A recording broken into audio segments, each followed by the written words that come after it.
Ego એટલે કે અહંકાર એ એક એવી વસ્તુ છે જે આપણામાં આવી ગઈ તો બસ બધું જ પૂરું થઈ જાય છે. જો કરિયરમાં આવી જાય તો કરિયર, અને સંબંધોમાં આવી જાય તો સંબંધ. અહંકાર એટલે કે શું? તો અહંકાર એટલે હું જ સાચો છું, હું જ શ્રેષ્ઠ છું, મારી વાત જ સાચી છે, એવી અંદરની એક ભાવના.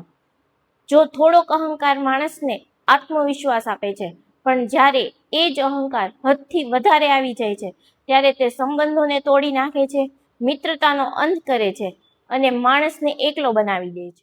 ઘણી વખત આપણે જીતવા માટે નહીં પણ પોતાની જાતને સાચી સાબિત કરવા માટે ઝઘડો કરીએ છીએ. અહંકાર આપણને માફી માંગવાથી રોકે છે.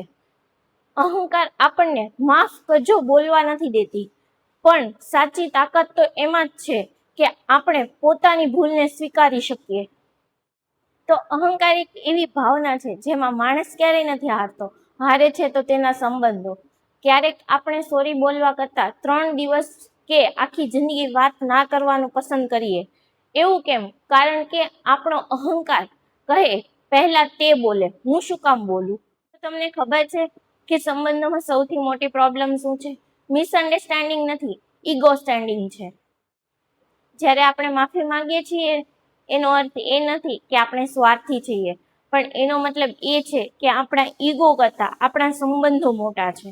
અંતમાં હું મારા પોતાના જીવનના અનુભવથી આટલું જ કહીશ કે થોડુંક ઝૂકવાથી આપણે નાના નહીં થઈ જઈશું, પણ સંબંધો જીવનભર આપણા બનાવી શકશું.